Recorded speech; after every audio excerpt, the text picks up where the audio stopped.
Welcome back to Get With The Programming. I'm Chase Ingram. I'm Captain America. And along with me is Blair Witch Project Bill Brown. I knew you were going to say something like that. Oh, my goodness, guys. As always, our It's not an intros old guy are... masters thing. Yes. It's not me. Well, Promise. it's kind of you. It's in my area. It's in my general area. I'll agree with that. For sure. Oh, my gosh. And now you sound... Yeah, Bill's on his phone now. And now Bill sounds like he's on my down phone the hall talking from us. But what's up, dude? Oh, You know, I just try to roll through everything as calm and as cool, as collected as I could possibly be. And you just gotta roll with it, right? yeah. Hey, how was your Father's Day? Happy Father's Day, by the way. Well, happy Father's Day to you. It was good. We went to the in-laws. They live about my wife's parents, about 20-30 minutes from us. So it's always nice to go out there. Brought the kids. They got a swimming pool. Nice. Kids are getting more comfortable in the water, which is cool. We're about to take a family trip to Turks and Caicos in like 2 weeks. So it's what did you call it? Turks and Caicos. Where's that? It's like I don't know, some Caribbean island. Oh. Very nice. This is the third year we'll be doing it. We do it like every 2 years. It's like a family reunion type deal that my grandparents set up. Yeah. So we want the kids to, this is our first time bringing the kids. So it's no longer a vacation. Yeah, seriously. The first 2 years, it was great. It was like me and my wife, like 1 year we had just gotten married and we found out that our house like that we bid on, we got accepted. So we found out we're getting a house on our first trip. The second trip, my brothers brought like their eldest child and we didn't bring ours. And we were like, no, this is a vacation. And now the parents and the grandparents have guilted us into bringing both of our kids of 4 and 2 to this beautiful place, of which now it has become a trip and not a vacation. Yeah, I was gonna say that's called active recovery. Yes. So our goal is to get through it with little fights as possible. Oh, good luck on that one. Thank you. How was your Father's Day? It was good. We've talked a lot about getting your kids ready to swim and how important that is and all that kind of stuff. And I love the fact that you're getting your kids in the water early and getting them through that having to get underwater thing right away. Yes, man. Because if you don't do it early, then it is like pulling teeth the rest of the time. And that was kind of what happened with my youngest daughter. Different parenting styles, obviously, and between me and her mom. And I would have wanted to be like, okay, get the kid to the instructor so that they can put them underwater, because that's what they're supposed to do, and they'll cry and they'll get used to it and it'll all be forgotten and everything will be great. But when that doesn't happen, then they have this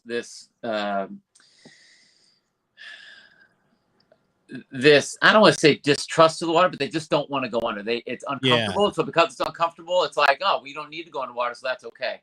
So she hasn't gone underwater at all. I mean, unless it was an accident. I got her a mask and everything because just with the water in the nose and in the eyes and all that stuff. But I got her a mask last year. She never used it.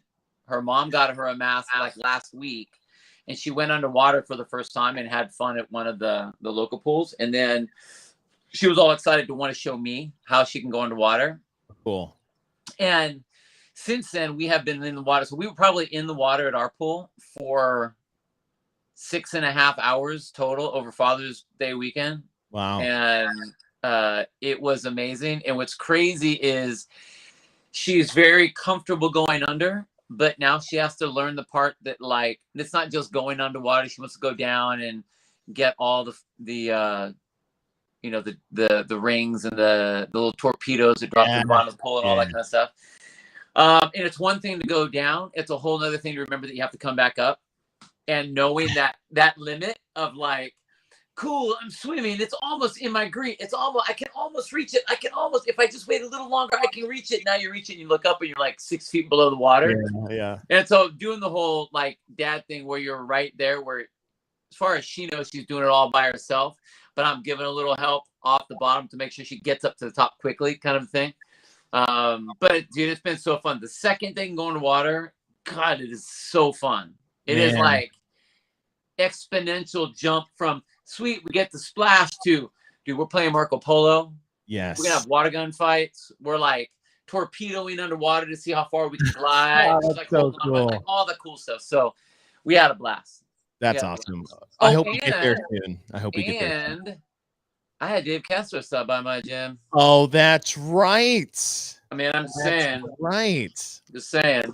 Alyssa, to your question, it was how old did I start getting my kids in the pool? It was as soon as humanly possible. Yeah, you should. Or like legal. I don't know where.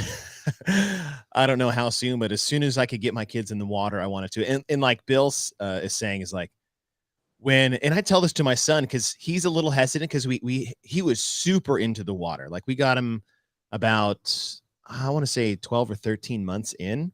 Yeah. And that kid, like I had to keep him out of the water from jumping in without me paying attention. I could put him underwater. Like he was fearless. And then COVID hit and then he lost it. So we brought it back. So my son's 4, my daughter's 2. Blake, my daughter, fearless. Like this weekend, it took everything to just be like, you have to stay in the raft. And she didn't want her floaties on. So you like throw them onto the raft, which was super fun, and she was loving it. And then she just like hop out of the raft. I'm like, shit, I gotta go. Yeah. So it was really cool. But yes, talk about, before we start bragging on the semifinals programming, Dave Castro visited your affiliate this weekend. Yeah. Bragging on oh hey, semifinals. Hold on. I'm cutting that down. Well, I want to be able to talk to everyone too. Okay, I had to be able to see all the comments and stuff. Yeah, so he hit me up. He's like, I dropped him a note, and when he came back and everything, I just said, hey man, congrats, glad you're back. We're really excited to have you back, Mm-hmm. And he hit me back and he's like, I appreciate that. Hey, I'd like to come down to your place and do one of those affiliate meetings that I'm doing at these gyms. And I'm like, cool, when do you want to do it? And he's like, I was thinking this Saturday. And I'm like, fuck.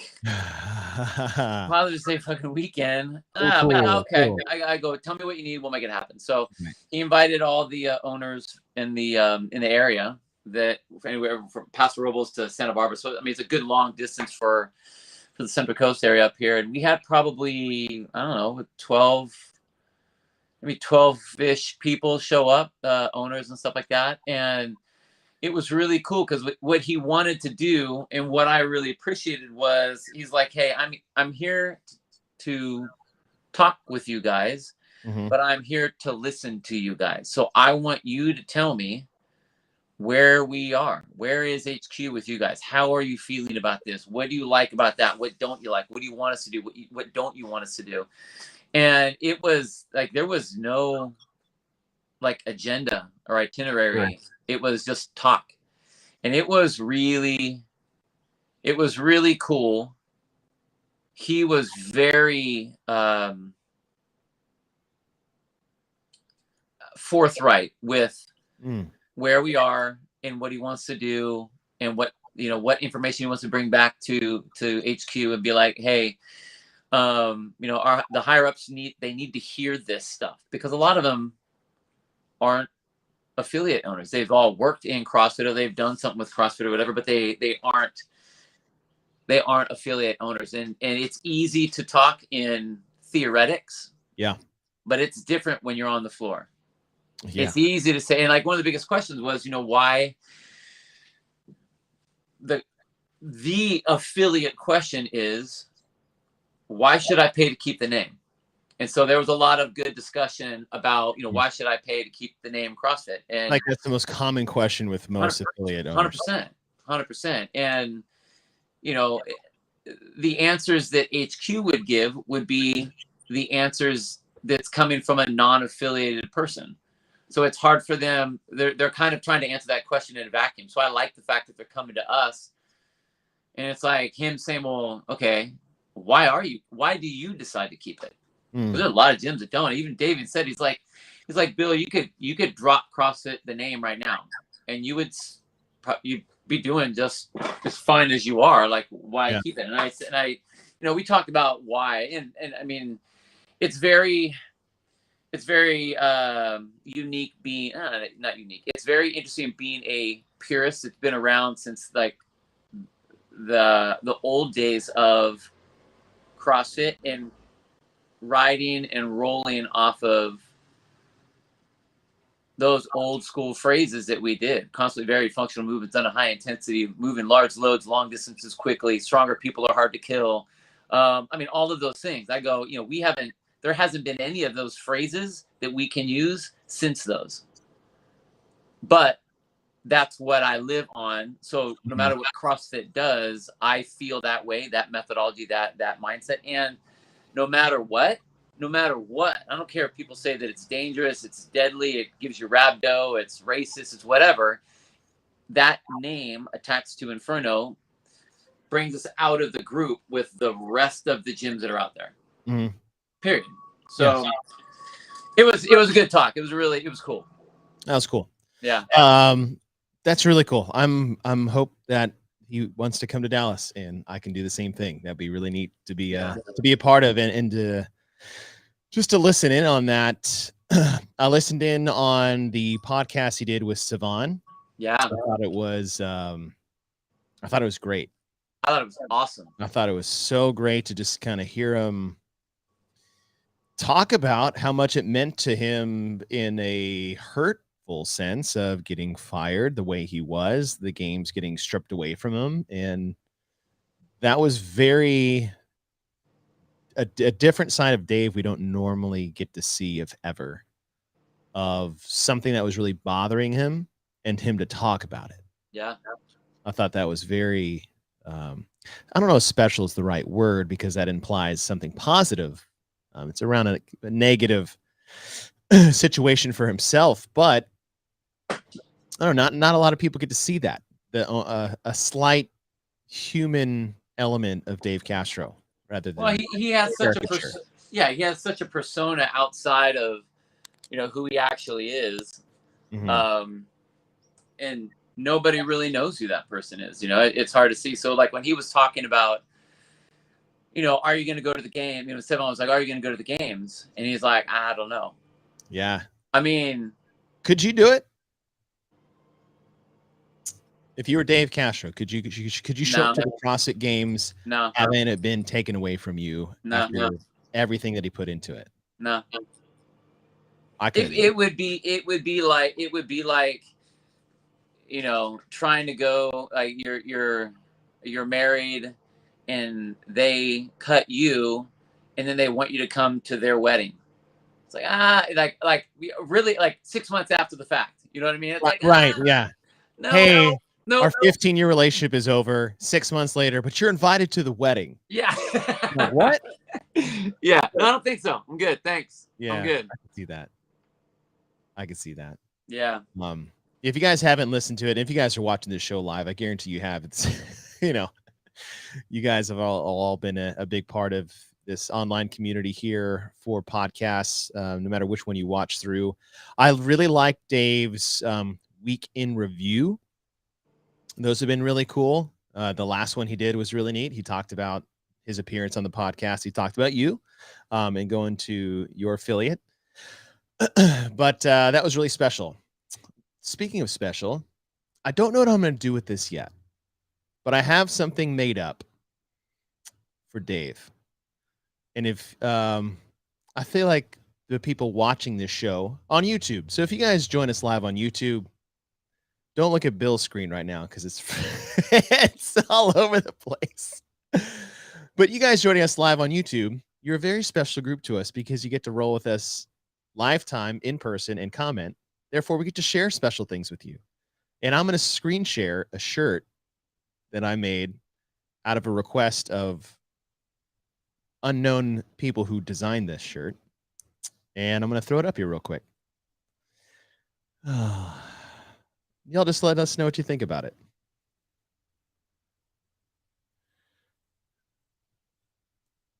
I like it. It's a Castro shirt, but it's the I don't know who put this up. I can't remember who put this up. But it's a Castro shirt, and I think it's mocked up on the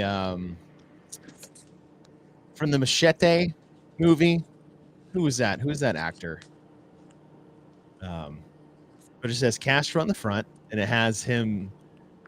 It's like a movie poster. And on the back, it says Dave is back with Dave Castro, El Patron. Hold on. On the front. So if you guys are watching this, someone asked us to make this. Therefore, we reached out. I don't know what happened. I got a phone call, and then all of a sudden I can't hear anything. Stand by. Oh, hold on. Okay. It's all right. I'm just talking. I'm going to mute Bill until he's ready. Danny Trejo. That's right, Patrick. Danny Trejo. So yeah, they asked us to put this together, and we hit up our buddies at Sherpa Works. Can hook this up. And so we don't know what to do with this yet. I still have yet to get it actually cleared by Dave to sell this. But, the games are coming up. We may be at the games, both of us. Both of us as in Bill and I. So we'll see. We'll see. We need Stefan Myers. We need a shirt of Chase on the throne of rowers.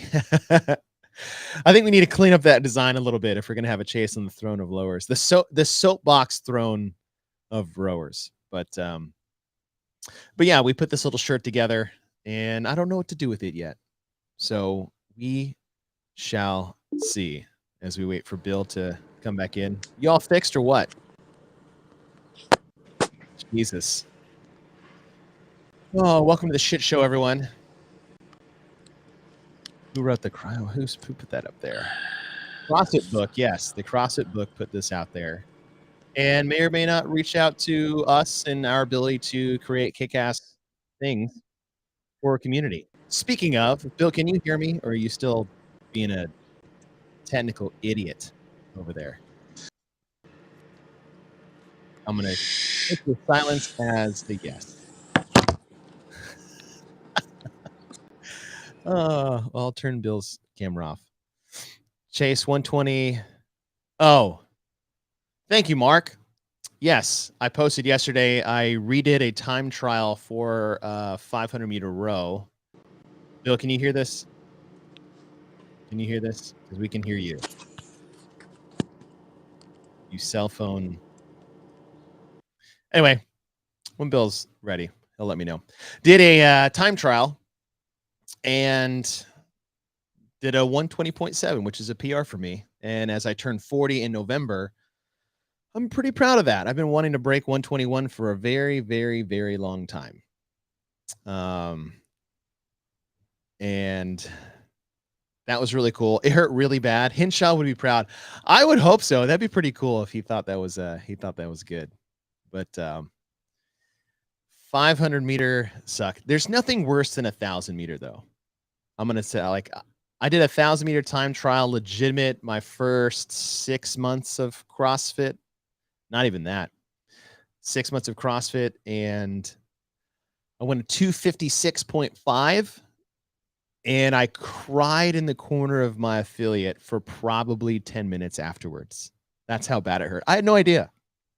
Actually, I was so new to CrossFit that I PR'd my 500-meter on the way out in the 1,000. And as soon as I realized that I PR'd my 500 on the way out, I knew I had made a huge mistake. Patrick Anderson, 2K row is the most painful workout. I've done a 2K. I've done all of them. I consider myself a decent rower. 1K was by far the worst. 2K sucked for a longer amount of time, but it did not, for me, did not hurt as bad as, that 1K did. Richard Briggs, that's me after every workout.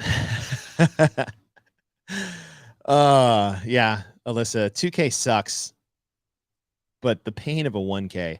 And that's why when they did the week 1 CrossFit Games, or not the week 1, the first stage of the CrossFit Games with the 1K time trial is one of the events that I was like, that is the most dick move I've ever seen Dave do as a program. And then freaking Roman Korenikov goes out and rows a 148, which is absolutely insane. Travis, rowing sucks, period. You're not wrong. You're not wrong. All right, let's see if this Masters idiot has figured out his cell phone. Is that I a yes? can hear you now, at least. That's a good thing. Yeah, we can hear your dumbass now. Dude. Oh, leaving in the trenches taking grenades, John. It's all right. We handled it beautifully. Absolutely. Everyone is at the expense of your mastersness, but so yeah, so you guys like the shirts? We'll do something with it. What's up, Bruce? We'll do something with it. All right. We are here for something different than obviously talking about Dave. But if you guys haven't listened to the Savon podcast, please do. We're in the works of trying to get Dave on our podcast as well, which will Savon asks all the great questions so we can just talk about other things or follow up with ones. But we are here to talk about the programming. I want to ask questions where he goes, yeah, so stop using the friend comment because we're going to be, I was like, ooh. Yeah, I was like, let me get that. Okay, like, okay. Associate. Yes. I'm like, oh, Roger that. Okay. Roger that. We're not friends. Okay. Got it. Yes. Are you on your computer again? No, I'm not. Okay. You're on your cell phone? I'm on my cell phone. It's the jankiest setup, but don't bug me. I'm going to fix it afterwards. Savon does a good job of talking about the show. Usually does a good job of giving a shit on the show, but at least he'll mention us by name. Totally. All right. So we are here to rank the programming. I can hear you tapping on your computer. Are you tapping on your computer? Bill? Jesus. I'm not touching anything. Oh. Hold on. Just keep going. So terrible. We are going to rank the programming of the semifinals 1 through 10. Bill and I have not shared each other's lists. What's the cockeyed puppy look you have going on? I'm trying to listen to hear if there's that crackling. I do hear that crackling through your phone. Why? I don't know, bro. Do you guys hear us okay? You just let us know. For those of you guys listening on the podcast and not watching this. Soccer mom, whatever. Oh. She's not wrong. Whoa. She's not wrong. All right. Well, we can't do a podcast when you can't actually talk. So, dude, it's one time. No, now you sound good. Don't touch anything. You sound great. All right, we are going to go 1 through 10. We're going to go 1 through 10. Run out of. Don't do that. Don't start that. I don't hear it. I don't. Basically, ranking the programming from semifinal to semifinal. And I've decided that I have a clear 1 and I have a clear 10, and everything else in between is just a mess. I don't know what yours is like. I thought it would be really easy to put this together. It was not. No. Not even remotely close. Okay, good, because maybe we can just collectively rank bottom up. Or do you just want to go your 10 and we'll go my 10? Dude, I don't know if I can really go. Think I have a baritone voice, because I do not think I have a baritone voice at all. It's always interesting to hear your own voice, because I feel like I sound like a prepubescent teenager when I listen to myself talk. It's the absolute worst. The absolute worst. All right. Do you want to just go 10, 10, 9, 9, work our way up to the top? 1 for 1? It would be easier for me to start at the top, I think. Ooh. Really? I Yeah. figured the lead up. What's the best? I could try to go from the bottom. Or do you All not right. have anything figured out? Are you gonna make me start? No, I can start. Okay. All right. Let me pull up the events that you can maybe see. I like how it writes at the title here is, let's see. First off, it has workouts that I already hate. Workout details. But in the bottom, it says events. Yeah. Oh, that's the. Yeah. Well, God, what am I trying to say? What a shit show. Good. Let's just be honest. You have workouts at the top, but everything's called events, and then Lord. Okay, my number 10 is going to be the Far East Throwdown. Oh. That was my number 10. My reasons for putting it at the bottom was because there they are. You guys see these okay? There were some events that I liked. The snatch one that they had with the double unders and handstand walks, I like that one. It was a fun strength test, and it was the only event that had like a dual strength event.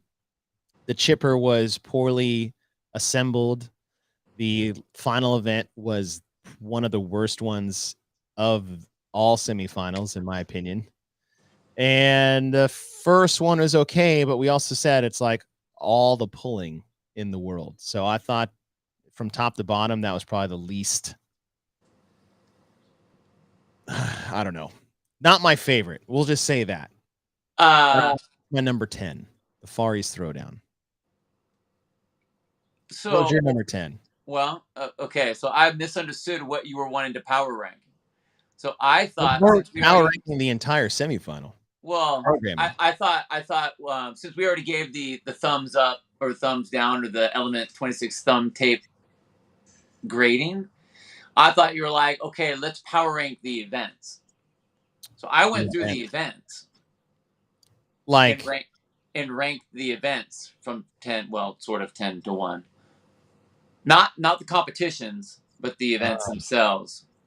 But what I did was I took 2 events that I liked from each competition, and then I picked it from that. So I had whatever it was, 20. I'm just ranking the overall programming against each other. I'm gonna all right, okay. That's what I'm saying. No, yeah.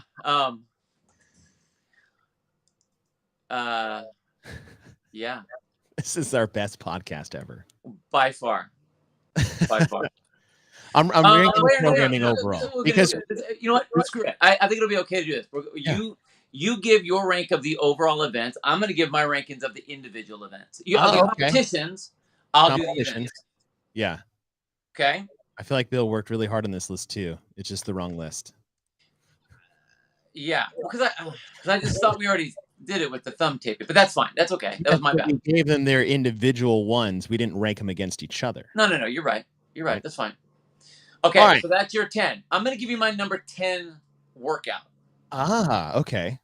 Okay. Workout. So I went through all of the events of all of the semifinals. Looked at every single one. Oh wow! And I picked 2 events from each one that I liked. None of which I will say was a rope climb event or a lifting complex. But I went through everyone else's events, and my bottom one. So there was a lot. Just like we said, there were a lot of really, really cool events that maybe not have stuck together very well. We've said how that's kind of been the season up to this point anyway. And you know what? And actually, this actually might be a good thing, because when we go back and we reprogram the entire semifinals as standard using their events, you can showcase how certain competitions showed whatever, and I can show the individual events and the niceness of those certain things. So they're getting a 2-for-1 on this one. So it actually works out in our favor. That's so what I'm ranking the semifinals by programming, and and you are ranking your top 10 events across all semifinals. Yes. All right, a twofer. All right, so here we go. Here we go. This is from the syndicate. Event number 6. 21:15.9 cow bike, bar facing burpees, thrusters. 9-minute time cap. Strength and depth. Or strength and depth. I'm sorry. Yeah, strength and depth. I like it. It was hard. It was honestly, it was kind of, I felt very similar to when we tried to rank the games. It was easy to cut the first half. Then all of a sudden you got down to the end. It was like, okay, why am I picking this one? And then the reasons of why on a lot of these got really, really difficult. There are some because they're an absolutely appropriate event. There are some because it's like, ooh, that's really unique that they did that way.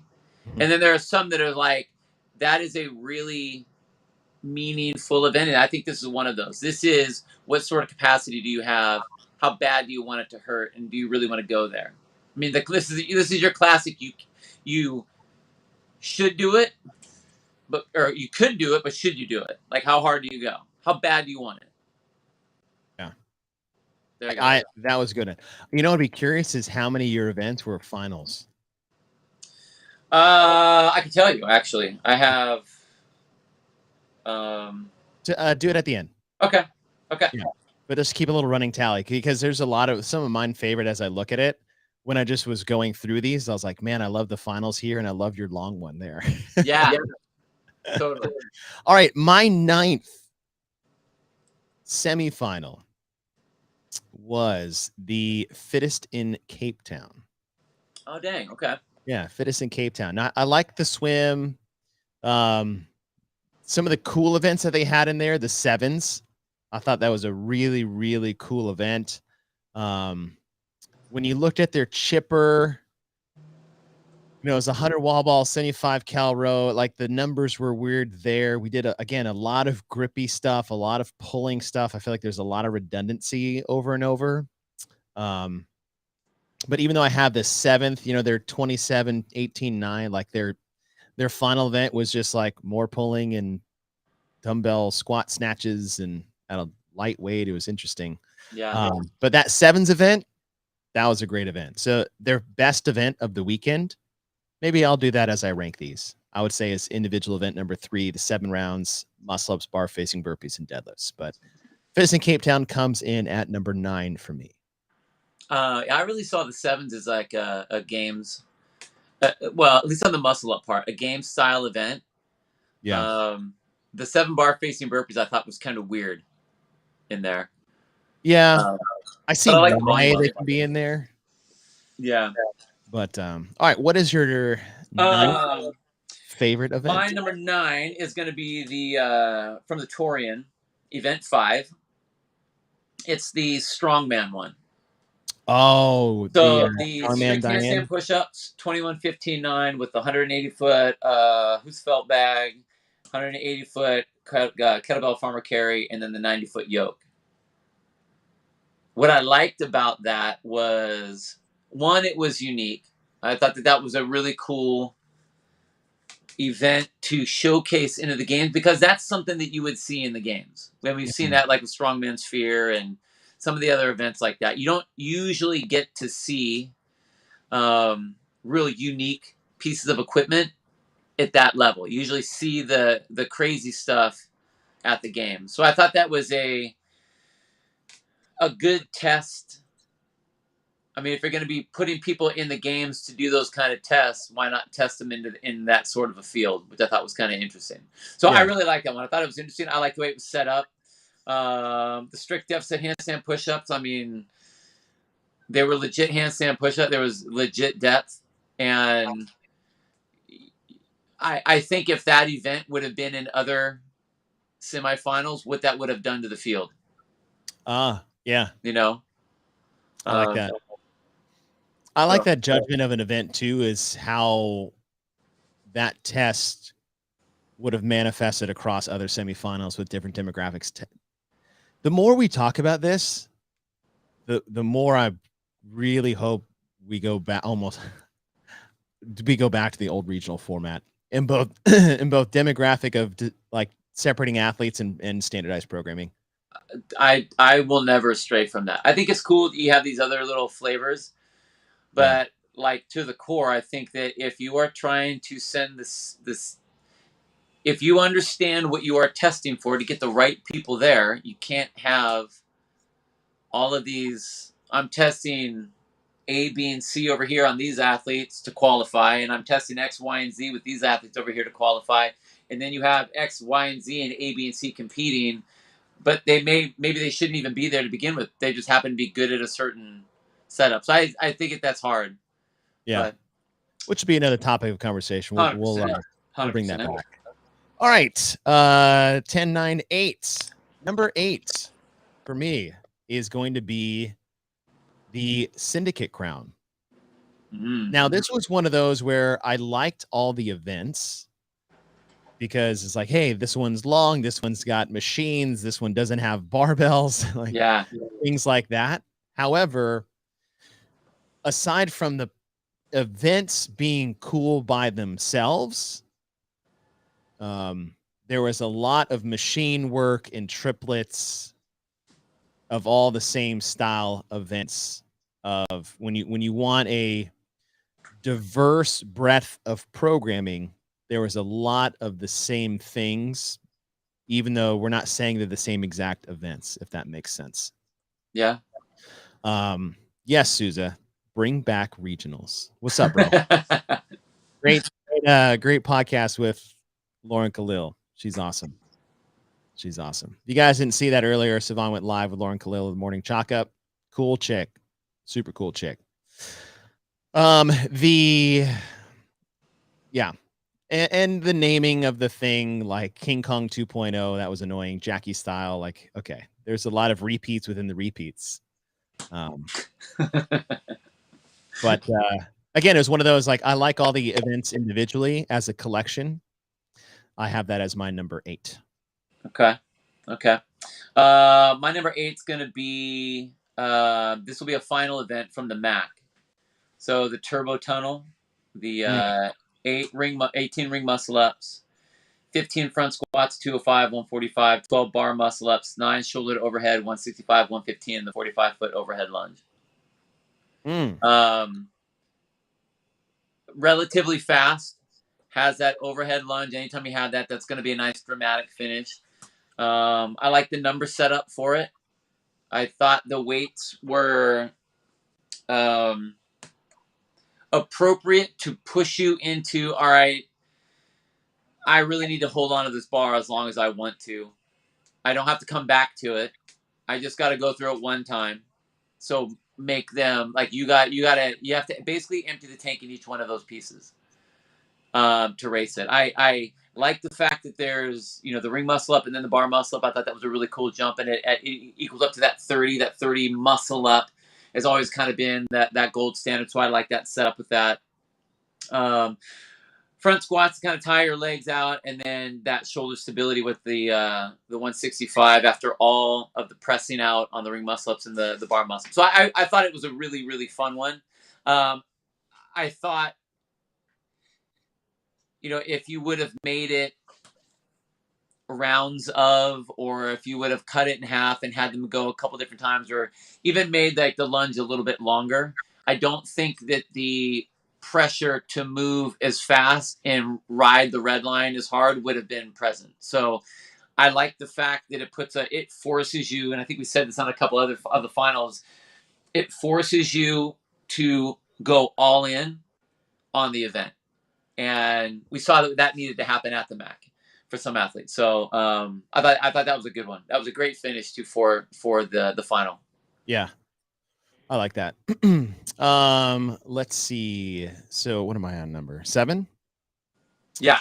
7. I'm bringing up Granite Games. Their intro reverse Fran was cool. It definitely played out way cooler on the field than it did on paper. They have, again, 3 of their events, the Minnesota mashup that just like reverse Karen with other movements was super cool. The speed chipper with the snatches and chest to bar pull-ups and shuttle runs. And then endure the sled was probably my favorite long endurance test across all semifinals. But when I look at putting them together, and that's the thing is like, okay, the Minnesota mashup, they had those single arm overhead squats. Like that was not a place to have another squatting movement. That was a miss. And the other 3, look, there's just, you have half of your events as chippers. And when you're putting together a test, there needs to be some variance on the style of event that you're testing. The Minnesota mashup is a giant chipper. The Endure the Sled is a giant chipper with 20+ minute time frame. So you already have one of those, even though I love those tests. And then the speed chipper was actually a great, but it's the chipper. It's your third. So half of your events are chippers. So I'll put that down in 7th. Again, I did like all the individual pieces. We've had this discussion multiple times since the beginning of the Open, but that will come in as number 7 for me. Yeah, I actually, my number 7 is the Minnesota mashup. I liked how it's set up. We had a discussion about the dumbbell, um, the single arm dumbbell, but I with that in there, I like the way it's designed. I like the way that it played out. I like the way that it presented. I like what it actually tested for the athletes. There were really interesting strategies that it forced the athlete to really understand who they are to where they were going to make their push. And it was interesting, listen to Brent Fikowski talk about this, like, okay, where is he going to decide to push? Where does he make his move? Here he is, a tall, long, lanky athlete. And then you have someone like Mal O'Brien, who is the complete opposite of that, who has to decide where she's going to work her pieces to make her move. And then the other athletes, like where they're going to play just against them. Where do you roll the dice? Where do you go for damage control so that you can perform better, where you can make your move? Where do you decide to make your move? And there's an element of it feeling kind of like a little kitchen sinkish, with all the different pieces. But I like the broken Karen in the middle of splitting that up and increasing as you get going. So I really liked what it was, even though we had the discussion about the dumbbell stuff, and it was way cooler on paper too, way cooler. And I'm still really shocked at how the clean and jerks went the way they went. I wouldn't have thought that even though it's at the very end, but it was impressive to see people like really having to work for it. Yeah, that was those dumbbells killed everybody. Yeah. All right, my number 6. I'm putting in the Lowlands Throwdown from week 1. Yes. And as I look at these, probably one of my favorite finals that they've had, that 40 and 32 cal echo bike, the 20 and 16 bar muscle ups, and the 10 overhead squats at the end. I thought it was just a great final, and it forced athletes to be very good at the very end under some high stress situation. The jigsaw event was pretty cool. The chest to bar pull-ups, dumbbell thrusters, and the burpee box jump overs. Event 5 was just way overprogrammed. The devil presses, the sandbag cleans. That was one you could have cut in half. But overall, I thought it was it was well put together. It was well programmed. Nothing really that jumped off the page as like, say, inappropriate or bad combination. We just had a lot of good semifinals. And as I hit that mid tier, that 5-6 flip switch, I'm having Lowlands right there at number 6. I like it. Event number 1 for Cape Town. I mean, you got to have swimming in there. And I like the way that they set this up. So you start off with the ski, 1,000-meter on ski, then 5 rounds of 100-meter swim and 20 alternating bear hug slam ball lunges. Now, I think that the alternating bear hug slam ball lunges is a little weird of a movement. I mean, you're definitely going to feel it in the core, and I understand kind of how it's being used. I think it's a little weird, but I like can you breathe hard and then having put the athletes back in the water. Even in the games, that's only been done, 2 times where there's been like where you're back in the water, you do some work, you're back in the water. There's once around the pier, 2014, I believe it was. Yes. With the kettlebell thrusters, And the burpees in and the then the sand. muscle up one, right? Oh, yes, the time they got back in the water for multiple times. Right. Yeah. So I think that, we keep talking about how there's been this evolution of the different events, whether and I think probably handstand push-ups or handstand work is one of the easiest linear progressions that we've seen, from can you do it to how fast can you do it to how long can you do it, now can you do it over objects, now can you do it racing wise, whatever. With swimming, we've had them all swim, and we know that if they're going to go to the games, they have to swim.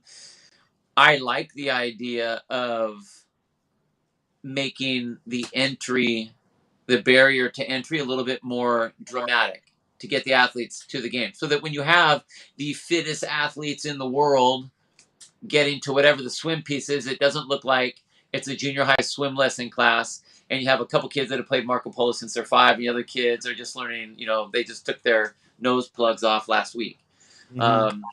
And the hardest way to swim is not getting in and being like, let me just get through it. But now you have to do it when you're breathing hard. You got to get back in the water. You have to know how to be able to control yourself in the water, not just swim, but can you do that while you're racing? Breathing hard with the lunges, getting back in the water again, having to control your breathing again. So I like that setup. I thought it was awesome, and I was really happy that they were able to do that. We already had that discussion about if it's standardizing. Like in the North America, we couldn't do something like that. Cape Town, we very easily could do something like that. So I'm glad they did. I thought that was awesome. I love the event. I like that one. Definitely one I would want to do, but obviously I have a bias towards that. Totally. All right. We are cracking our top 5. Coming in at number 5 for me is the MAC. I like the MAC programming. Again, it's the theme of the year is individual events that looked a lot of fun, and then put them all together and how well did they fare.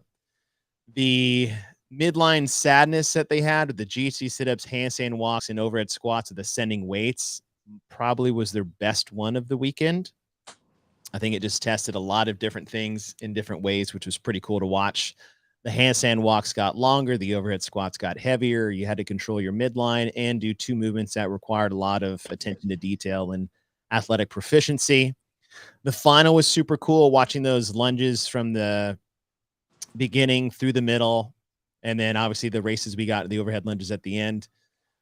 The middle 2 events, we'll say events 4 and event 5. Event 5 is that hardcore parkour chipper, which had the worthless bike to start. I think should have been removed. Or like, that was a miss there. I did like the Mac mile with the true form, the wall ball shots, the chest to bar pull-ups, the torque tank, whatever it is that you guys feel about that. Again, not bad at all, but just breaking in the top 5. The MAC overall, I thought was a robust test. I feel like anyone that survived that test and got into the top 5, earned their way there, barring a mishap here and there. Which athletes who didn't make it because a programming deficiency. The athletes that didn't make it is because they had a deficiency. Yeah. Yes, Watanabe, I'll accept that damn torque tank. Mac is number 5 for me. Okay. My number 5 is going to be event number 2 from the strength and depth. The 3 rounds for time, 12 ring muscle ups, 30 alternating pistols, 9 hang power snatch. I like that. Yeah. I love, again, that 30 ring muscle up is always kind of the number. So this pushes you just past that with 36 as a volume. And it's not just a broken 36. It's you're having to hang on to the bar on the hang power snatch and then go into your ring muscle up. You have the quote unquote break of the pistols, which allows you your upper half, your upper torso to really get that rest, that reprieve, your grip and everything else, which forces you to have to go unbroken on the snatch and then really make something happen on the ring muscle up. So I like how that setup rides. I love the movements. I think that it's important that we have pistols in a live competition rather than in a online competition. Yes. I think it's completely appropriate and should be done. And I just, it was simple, but there were some really fun races because of how it was designed. And I think that you have your gymnastic, you have your weightlifting. I just think that it was a really fun and well programmed event. The numbers are perfect. I don't think it's over programmed. I don't think it's under programmed. Oh, I think the weights are great. So I really like it. That's my number 5. That's my middle ground. I like that. I liked how some of the movements played off each other. Like, okay, we went from muscle ups to pistols. You're like, oh, what's the big deal? And then you go to the hang power snatch. You're like, oh crap. Yeah. I see what you just did to me. And then you go back to the rings. You're like, son of a bitch. Now I'm stuck in this like vortex of movement patterns. So now I have look to on be paper good. and you're like, oh, I got to break between the two. And it's like, no, you got to go back. Yeah. Right. It's like, oh, I see the little hidden gem now. Yeah. Oops. Yeah. All right. We are moving into the top 4. And I got to make sure that I pull this up the right way. Now, I know some people don't agree with this, and that's okay. But I'm putting the Atlas games in my top number 4. Okay. On paper, it's really obvious to just look at this and be like, okay, oh, wait, that's the teams. There it is. Oh, there's Pat Vellner. Jacked. The jacked ghost, and you can't see any of his muscles because of his amazing chest hair. Oh, I see his chest hair. It was one of those that when we said this in our last podcast, when the events were coming out, we're like, what is this? All the time frames look the same. And then you saw it unfold on the competition floor. And when you look at all the events on paper, there's nothing sexy about it. There's nothing wow about it. But when you look at the events take place on the competition floor and how the competition stacked up against each other, this is very classically programmed. They didn't overdo it as far as uniqueness in the movements. I mean, you got a toes to bar sandbag event. You're like, okay, that's kind of blah. But when you watch it take place, like I see what the test did there. You have their chipper was great. That's how you put an echo bike in a chipper, not with a 2-mile buy-in, but with, a number of cals and the amount of volume of double unders, and then making people be efficient with wall ball shots and on their hands. The ring muscle up chipper, kind of like what you were just talking about, the 30 ring muscle ups, the burpees over the box, and now you got to squat, snatch heavy for multiple reps. Like that was a good test. And the Vent 1 buy-in where we thought the parallettes were absurdly high for the men, and then you look at it, it's like, no, I'm just absurdly terrible at these things, and the world has gotten better. And when you saw it unfold on the competition floor and who qualified out of it and how, I felt like it was a very good, solid program to earn a top 4 position on my top 10 list. That's good. It was the craziest setup, I think, out of all of the events, where it was not exciting on paper, but very exciting in real life. Yeah. Like the fact that it was that dramatic was really crazy, I thought. Mm-hmm. All right, my number 4. I'm gonna go the midline sadness. Oh yeah. Again, it was way cooler than I thought it would be. I didn't expect it to look as badass as it did. I didn't expect the races. I didn't expect people to be failing the way that they failed. Mm-hmm. But it really forced athletes to, if they wanted to compete, they had to roll the dice. They had to race the handstand walks.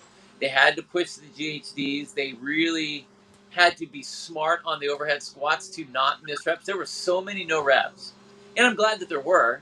Yeah. That's appropriate, but that's the line you need to race. That's the line you have to draw, and you have to really lean into if you want to draw that straight line. So I really liked how it was. I liked the stories that came out of it. The GHDs, it wasn't so many that it was like you got on and you're like, okay, we're going to be here for 4 minutes and this is boring. Oh And we're yeah. not seeing anything. It was the bigger numbers were early so that the athletes could really race it. And they did. Like they were blowing through 50 GHCs. And I was like, damn, the way they were racing that was pretty impressive. So I think it was an awesome event. I think it tested great. The way it pushed the athletes at the level that what they were was impressive. Yeah. It was cool. I Number like 4 this for event. me. Number 4. All right, number 3. It's getting really nitty gritty now. I don't know. I'm anxious to hear what you have. So this, like I said, in the matter of us talking, like the scribbling that I've been doing and like arrows and stuff going back and forth, I am going to say the Torian Pro. Ah. So the Torian Pro gets my number 3 nod. Now I initially had him in second, but I changed it. Part of the reason is like event 1, this long chipper, an ode to an old games event, which was super cool. The 2-minute deal, and we saw what Tia did with that, with the bike and the chest-to-bar pull-ups and the snatches and what she was able to do. Again, you had a top 10 event with the strongman Diane.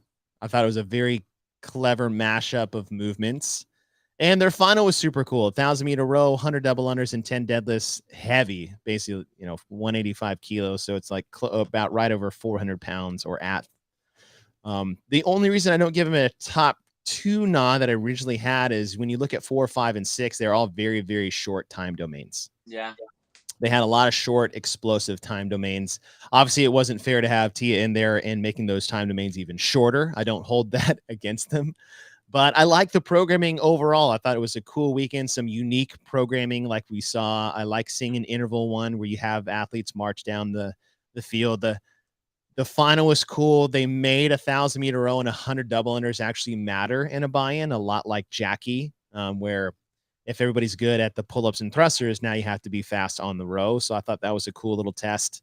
But overall, I give it, it makes my top 3. So the Torian Pro, top 3. When did you switch it? About 5 minutes ago.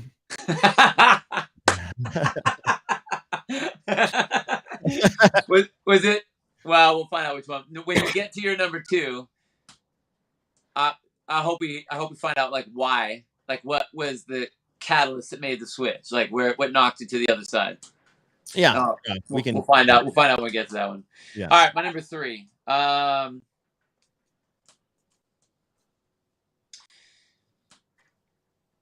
My number 3 is picked because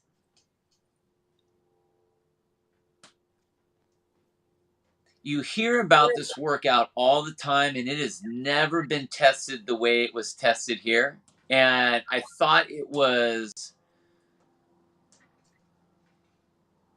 I just thought it was awesome that they did. Kopasura, event number 2, 100 thrusters, every 2 minutes do 5 ring muscle ups. Oh, 5, event 5. Was that 5? Oh, event 5, yeah. It was my number 2, event 5. Oh, got it. Every 2 minutes, the 5 ring muscle ups. It's that tweak on Kelsu. Mm-hmm. We talked about, even though I said that I wish the weight would have been a little heavier because of in the competition, I think that they needed to have a little bit more weight. However, when I'm extracting all of these events and I look at this, it just is a really fucking cool event. Because when else have you ever had like this is like, you only ever see this in a workout or a hero WOD or something like that. You don't see, I mean, they'll break it up like where you have to rest every 2 minutes if they do like a 2-2-2-3 kind of a setup. But rarely do you see that on the minute you now have to do X amount of work, whatever that piece is. I thought it was awesome that they put it together. I thought it was awesome that they had the guts to put it in a competition. Yeah. And run with that. I really liked the event a lot. I thought it was super cool that they put it in there. So that's my number 3.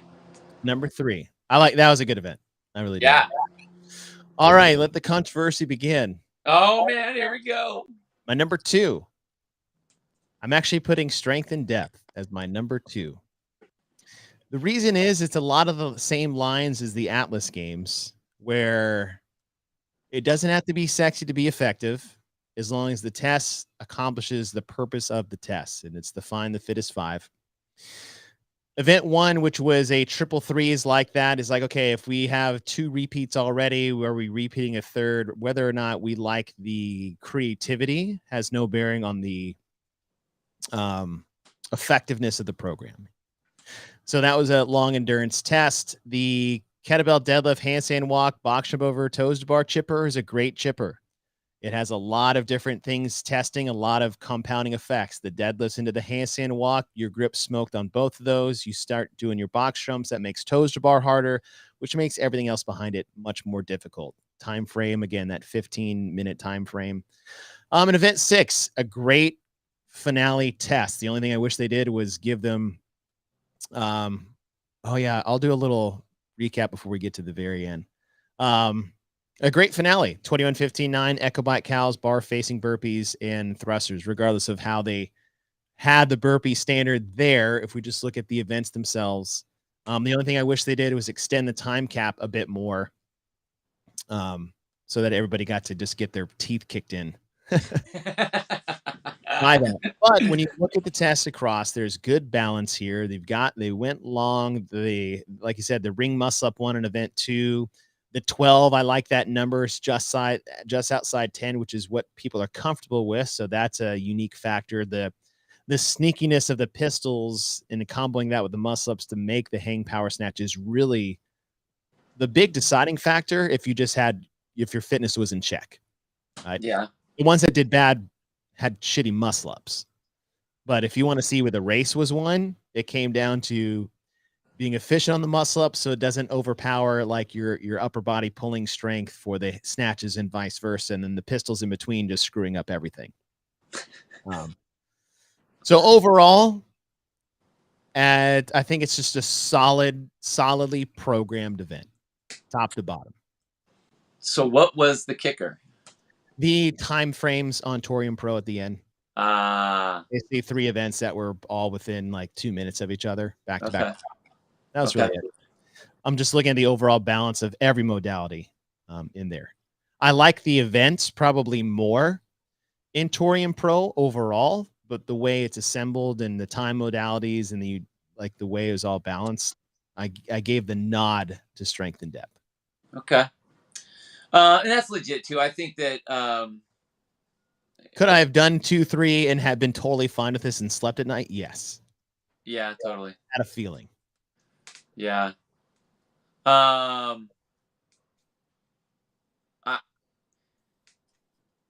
do like the fact, and I think it's more of the, I don't want to say the OCD-ness, but it definitely does lay out better here, even though I really like the way the Torian was set up with I feel that they really tested the level of athletes that are supposed to be going to the games. Yes. And you're right. That's what makes it really hard.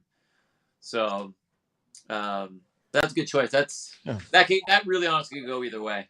Yeah, and that's, I flipped a coin in the middle of this podcast while you're messing with your phone, and it landed on heads. Well, you had a lot of extra time. Yeah, I had to flip the coin a few times. No. Best out of 7. All right, my number 2, event number 3 from the Atlas games, the 30 ring muscle ups, 25 burpees over the box, 15 squat snatches. It's not a sexy event, I don't think. But having those numbers, those weights, which I thought was good. I love the fact that they made it 205 and 145. I think that was super important. When you have guys, like Jeff that is so strong and Pat they're so strong. 205 looked like they had to think about it. Yeah. And that's exactly what you want that to be. If they get out there and they're touch and going 205, then the things leading up to that didn't do what it needed to do. And it was really interesting watching, like, okay, how fast should they decide to do the ring muscle ups? Do they go unbroken or do they not go unbroken? Where are they on burpee box jump overs. It's interesting. I play a little bit with the numbers, like, okay, should the squat snatches have been 20 since we had 30, 25, and then whatever, or maybe go a little higher on the boxes and do like what they did in the games where it's at 36-inch where you can go, two hands on it kind of a thing, and like Dukes of Hazzard style over the top of the box kind of deal. But regardless of all of those pieces, I think that was to me a very classic regional style event that qualifies the right people to get to the games that we've seen year after year after year in the regional era. So when I think of these semifinals and who, the job that they have and the people that they're supposed to be qualifying forward, this is a very classic event that we would have seen back in 2016, 2018. So I really like what it is. I think that's exactly what it needs to be and do. And they aren't trying to get all fancy or anything like that. They're just doing what they need to do. And I thought it was awesome. It was a great event. I agree. That was a really cool event. Yeah. All right, we come down to our number one. Someone asked me to recap my 10-2. Not that there's a surprise of what number one's going to be. All right, so 10-1. Far East Throwdown, 10. At number 9, Fittest in Cape Town. 8, Syndicate Crown. 7, Granite Games. 6, Lowlands Throwdown. 5th, Mid-Atlantic Challenge. 4th, Atlas Games. 3rd, Torium Pro. 2nd, in Strength and Depth, which comes to my favorite programmed semifinal, and that is Copa Sur. Dang. Man, Copa Sur is my number one for a variety of reasons. One, I mean, this isn't like a programming analysis statement, but all of these tests just looked super fun. Super fun as like if I were an athlete competing in this event. You have the sprint chipper to start things off with the heavy wall ball shots, chest to bar pull-ups, double unders, and then deadlifts at the end. That is just a classic, almost a classic regional event one. Yeah. It's like we're going to hit it hard. It's very exciting. We're not going to lull you to sleep with, like a triple threes. And as we move into event 2, we got a games callback event that has swimming in it, a run, swim, run, which is when you're vetting a field to go to the CrossFit Games. I think it's really cool to have swimming in there. Now, should you have it in one of 6 events? Well, depending on how you put it in there, you shouldn't have a dedicated swim event, but 2,000 meter run on both ends. There's a bit of a balance there. Chase is moving to Brazil. It's not the worst place in the world. Event second day was the standardized ones. As you said, that you had your top 3, the thrusters at 95 and 65 every 2 minutes, the ring muscle ups, a cool twist on Cal Su, lighter weight, which means more intensity as they navigate through that. And then event 5, the finale of the knockout rounds, back and forth. Like that was just a super exciting, cool way to round it out. And when you look at the test overall, there was a lot of fun events, a lot of cool tests. I'm guessing Barclay Dale is from Australia because he does not like my picks. Copa Sur's final 3 events average a finish time within 5 minutes. Torian was 7. Well, no, because the final event was rounds and knockout rounds, so that's wrong. Event 4 was the standardized event, so that's wrong. Event 5, yes, it's sub 5. Where Torian Pro, all 3 were their own program ones. Had nothing to do with that. So add another sub 5 minute to your total and get over your Australianness because I put it in 3rd. Dale. Oi, oi, oi. It's still top 3. Still top 3. But Copa Sur, top to bottom, I thought it was a great test. And one of those where this would be exciting to go to and watch take place. This would be exciting to do as an athlete. And I can't, there's nothing in here that I can take away from other than like, oh, like we said when we analyze this, like, okay, can you throw 50 extra double unders there and then add the weight on thrusters just to change the stimulus a little bit? Sure. But when you look at this test, I thought they did a great job. It was very exciting programming from on the outside. I'll run, I'll run, I'll run as Jim and Rio. But, I thought it was cool. I thought it was very cool. This is my number one. The only thing that I feel bad is that we didn't get to watch this as a worldwide audience that it in other events that didn't get the same coverage all deserved. That's a unique pick, man. I wouldn't I don't know if I would have thought you would have picked that as number one. That's interesting that you did. I agree with everything you said, and the fact that we didn't get to see it, like we know, with Atlas Games, you picked it because of what it looked like when you saw it. Yeah. Like if we didn't get to see it, if we saw Brazil but we didn't get to see Atlas Games, I wonder if the choices would have been different. You know what I mean? Like, yeah. Atlas like, oh, that's boring. That's boring.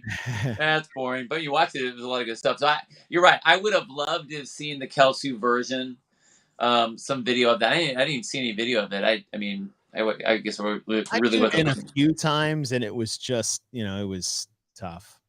Yeah, but like pieces are always going to be hard. You know what I mean? Yeah. So that's a good pick. I like that too. Super fun. And I don't know if like the exoticness of Brazil adds to it. I mean, I did like the videos that I did see where they're all outside and stuff like that. That looked rad. Yeah. The environment was cool. The coolest thing that was there, and this has nothing to do with my pick at all, was when they announced the second place qualifier on the men, and like everyone went crazy for him. Competitors went crazy for him. That was cool. Yeah, there's a lot of fired upness for sure. Okay. All right, your number one event of the weekend, or number one. Bill. This is coming out of Lowlands. Ooh. Yeah. The reason I picked it was because as we've come from like the games where the 2-2-2-3 interval style has been discovered on how that really does have a interesting effect on the athletes as they have to perform. We use it in training. We know what it feels like in training, but to see it unfold in a competitive scenario has been really, really fun. Whether it was the what was it called at the games in Aromas? They had the pool and the GHD and the slam ball. Oh yes, that event, whatever that one was. Yeah, Any sort of intervals like that, I think are really unique. The way they designed this particular event, I thought was a very ingenious way to get the people placing. And it was event number 3 called Jigsaw. Where you had 2 minutes and 30 seconds to do 27 chest bar pull-ups, 27 dumbbell thrusters, and then max burpee box jump overs. That's your number. Minute reps. 2 minutes to do 21 max burpee box jump overs. 1 minute rest. 1:30 to get 15 max box jump overs. 1 minute rest, and then 9 max box jump overs. That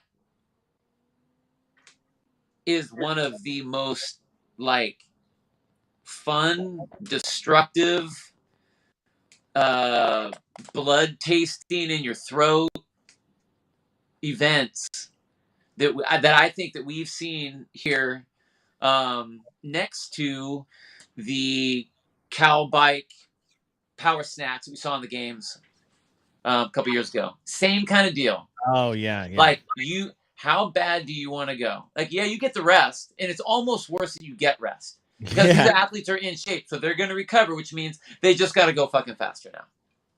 And I mean, they could have done this even as a final, just to have them all push in at the end.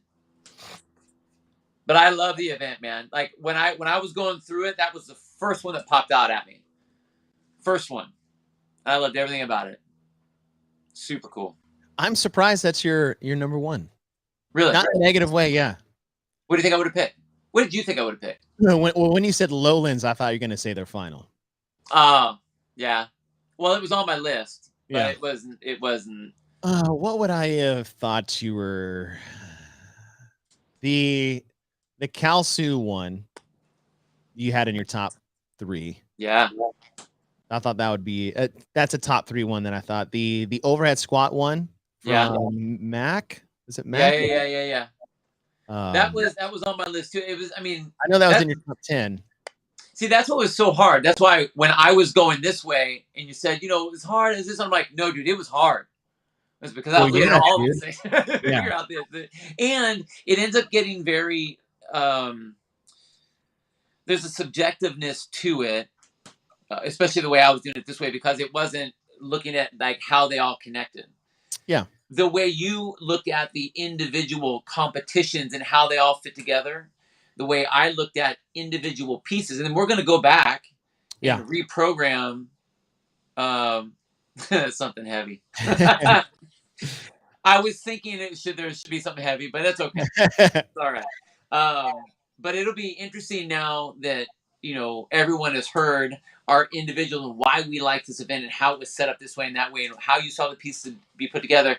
Now take those 2 tools, and retool the whole thing to come up with our standardized regional / semifinal, competition.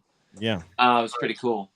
There were a lot. I mean, it is by far the weirdest season where we have had so many complaints about the competitions and so much love for individual events that we've looked at. We're like, dude, that event is amazing. Right. Like that. Like that's a diamond that you're picking out of the rough right there. So even if we retool everything, the weird thing is that like we could take a lot of these really good events. It would be interesting to see if we can make it work to where they can get programmed appropriately, when we have everything together, you know what I mean? Without making any changes, without making we got to add another 50 double unders. And it's got to be as written. Yeah. So our next episode, do you want to do this Thursday? Sure. Because we got to talk last chance qualifiers next week. Yeah. The events get released on Monday. So the last chance qualifiers coming up. Events get released on Monday. We'll see if I don't know what our schedules are on Monday. Okay. Or when they get released. Who knows? Early or late. Never on time. Been both. Shots fired. Yeah, it's been both. But never the one it's supposed to be. We are going to take all the events from all the semifinals, and then Bill and I are going to standardize, basically pick our 6 of the litter, which is going to be interesting because, as you said, you have your top 10 list, but if you took 6 of those top 10, it probably won't work because of we're just looking at it one by one. Now, how does this move with this? How does this compare with that? Like, that's going to be very interesting. And yes, it's going to be very hard not to tinker, but that defeats the purpose. If we that makes it way too easy. Like, oh, well, let's change this, and we're the best. Yeah, totally. Yeah. No, can't use the standardized. Ooh. So no, take those out. Yeah, can't use the standardized ones. Okay. I'm fine with that. Okay.